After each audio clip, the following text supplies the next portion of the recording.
I think once you kind of stop and lay down, the longer you're into something, the stiffer you get. Absolutely. So I think that played a role too. So. I mean, when I'm out hiking in the high peaks, and then I get back to my car. By the time I get from my car to Stewart's, my whole body has completely tightened up, and I'm dead. So I can't even imagine how your body's feeling at this point. Incredible. But so day 3, 5 a.m. You are somewhere around the Marshall area back there by Lake Colden. So what was on tap for today?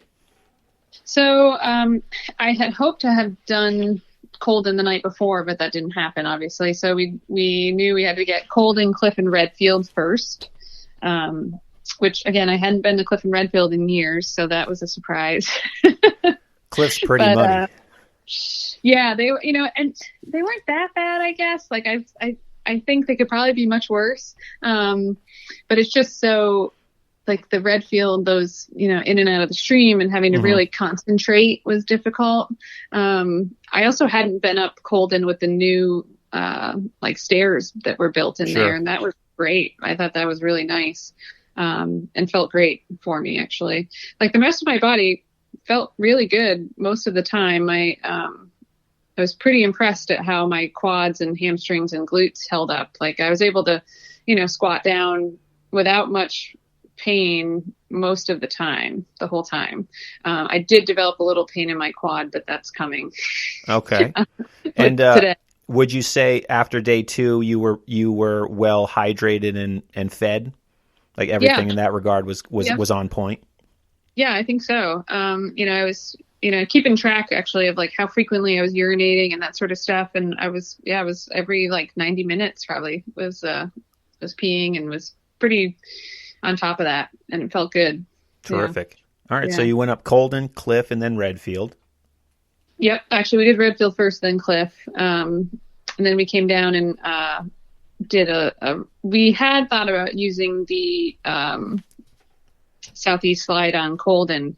But I was actually with a friend who wasn't familiar with it. I've done it a few times, but wasn't sure how wet it would be, and decided and opted for the trail. So we took the trail around, which probably added 1.5 miles on or so overall, but probably safer in the long run and potentially not any slower, because the slide can be slow if you're hesitant if it's wet. So we ended up doing that, and then Redfield and Cliff, and did a change of socks at the bottom there near Uphill. And that's actually where I first saw Alyssa's crew, because we were sitting there resupplying and eating, and a guy popped out of the woods. He said, "Oh, you're not who I thought you were." I was like, "Oh, what do you mean?" And it was one of Alyssa's crew members was waiting for her there. Oh, very cool. Which I had heard, and a very nice guy. I think his name was Aaron. And so we just chit chatted for a minute, and my crew had told me that we would probably cross paths that day, considering where she, she was on the Great Range. Mm-hmm. So I was like, oh, perfect. And that's where I was headed. So I was looking forward to that, actually. So, so we saw him, and then we started up, back towards, that, Feldspar and up towards Gray and Skylight. So it was just before getting to Lake Tier, basically, that Alyssa and I did end up crossing paths right in there. So that was cool to run into her. Yeah, it was nice. We didn't stop too long. It was pretty quick. Tough day 3. She'd had a pretty long morning of doing the Great Range. So yeah, it's a big day, that's for sure. Yeah. So we just stopped quick and took a quick picture and kept on moving. But definitely it gave me a bit of a boost, actually, after seeing her. And so it gave me some power to go up Gray and Skylight. And then I knew I had a new pacer who was going to be meeting me at Four Corners down there. So that's where Nick Arndt picked me up, actually. So we went down to Four Corners, and I kept going so that they could swap over, the pacer gear and stuff. We had a bag of items, basically, that everybody would just trade off. But it ended up being just basically the whole backpack got traded off. Sure. That's smart. Eventually, because there was so much stuff in there, cold weather stuff and blister kit stuff and, first aid things. So I was like, just take the whole bag basically. Mm-hmm. But, so I made it up the top of Marcy without Nick.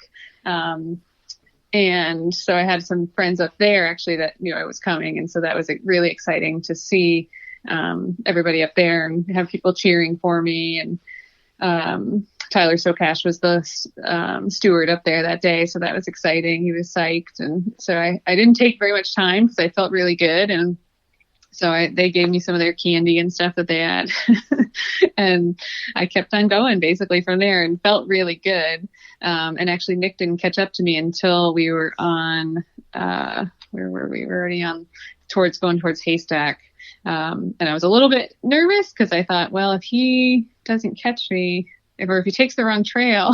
Yeah, sure. That's a big problem at that point. So I did stop for a little bit and let him, and kind of wait to make sure that he was right behind me, which he was. But so then we started out on the Great Range. And at that point, it's probably, I don't even know what time we're probably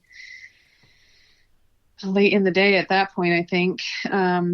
Like 3 or 4 probably in the afternoon. On Marcy, probably. Okay. And and starting out in the Great Range, which was a really nice afternoon. It was really pretty, and people, I've apologized, like, sorry I'm late for making it up here, but everybody seemed to enjoy the time up there, so that was good. Cool. Yeah. So and then the Great Range, which is one of my favorites. I've got a lot of experience and time on the Great Range, but not necessarily from this direction. So that was kind of different. And, looking back, I don't know if it was good or bad that it was not the normal direction I do it in. I think it was good, but maybe it would have been more comforting knowing what was coming. In what regard? What was coming? I guess, like obviously going up the Saddleback Cliffs and, I don't know that I've ever gone out to Sawteeth and back like we did. So okay, that was, sure. That's tough. Normally when I do the Great Range, I'm starting down at Rooster Comb, and going up that way. So it's a bit different feel for sure.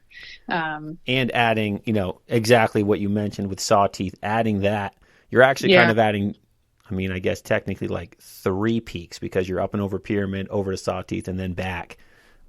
So it adds quite a different element to the mix. Yeah, that was tough. I felt really good until we got to Sawteeth, actually. And then going back towards Pyramid, I really had a low point there where I had a hard time when it would start to get dark in general. But that's where basically the sun was down when we started back up Pyramid, and that climb is pretty relentless. And I definitely slowed down at that point. But I knew that my other pacer, Aaron, was going to be on Gothics with pizza, so that helped. Oh, that's a big boost. Oh, sure. Yeah. Yep. So once we got up just over Pyramid, I could actually see Aaron's headlamp like up there, which was kind of cool. So that helped push me up, and we got up Gothics and then got out of the wind and enjoyed some Stewart's Pizza and ginger ale. And then continued on. Yeah. And actually at that point, Nick dropped down. He was supposed to continue with me, but Aaron being up there, they had a discussion. I wasn't even really part of it. I kept going, and Nick ended up dropping down at that point off of just before Armstrong there, down the Beaver Meadow Trail. Yeah, down to Lake Road, and Aaron kept coming with me. So we went on to Armstrong and Upper and Lower Wolfjaw. And at that point on Upper or Lower Wolfjaw, I was in a lot of pain now. Most of the Upper Great Range, I was able to climb pretty well, like going up Gothics even, I felt great. No real pain. going uphill at all. But then by the time I got to Lower Wolf Jaw, going back down, that those extensors were really bothering me and slowing me down. And now I had developed like a knot in my quad on that same side as the extensors that I think was related, probably from, activating and using other muscles more because I wasn't using the extensors as much. So that was a bit tough. That trail down the Wedgebrook trail is very steep down to Lake Road. And normally and it's not even that technical. It's a pretty smooth trail. So normally it would be a pretty fast moving downhill, but it just took me a very long time to get down. And so we decided at that point, it was undecided how far I was going to go. I had thought about trying to get Colvin and Blake that night if I felt good, because after, getting onto the Great Range, I knew that I was there's a chance that I could still surpass Alyssa, in peaks, considering everything's so close together on the Great Range. So, because I think we were kind of tied, up until that point, or I was just one behind or so. And then, so once I knew I was on the Great Range, if I felt really good and could have pushed more, I think I could have made a surge at that point. Like that was the make or break point, I think, for as far as that aspect of it went. But I did not feel good. Got it. Now, were these pains that you felt, in your quad and your extensors, were these the types of pains where they kind of come and go, or did you notice it every step and you're like trying to just kind of not think about it sort of situation? Like how intense did you think it was? It was every step. Yeah. That's tough. Yeah. And, I've been through things like this, I guess, like, for example, when I broke my ankle, I had to walk 3 miles out of the woods, it's like, so I guess you just learn to like absorb that pain in some way, but, I kind of forgot about it. Like I forgot what that sort of pain felt like, sure.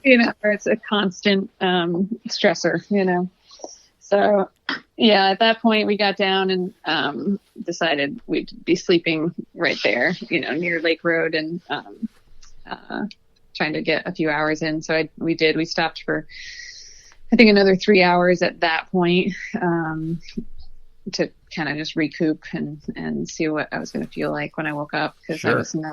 that was probably the lowest point, one of the lowest points. Okay.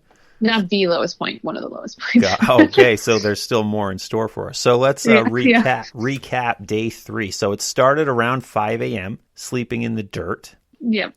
You went up Colden, then you hit Redfield and then Cliff. Yep. Changed your socks at Uphill Lean-To, which is where you saw Alyssa's crew member. So that's exciting. Then over to Feldspar, up Gray and Skylight, and you ran into Alyssa around Lake Tier of the Clouds, had your picture taken with her, got that little mental boost seeing her.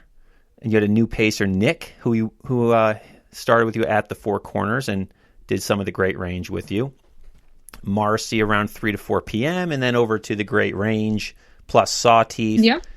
You were at a low point heading back towards Pyramid after you went over Pyramid over to Sawteeth, so that was when stuff started to get a little tough for you, and the sun was going down to add insult to injury. But you had pizza waiting for you up on Gothics, and pizza cures everything. And it got you through the lower Great Range, and then once you came off Lower Wolf Jaws, when you started to feel quite a bit of pain in your quad and in your legs, and then you slept for a few hours near the Lake Road. That's a day. That is a day. Yeah.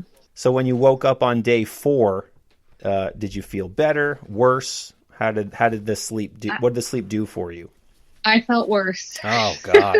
It never ends.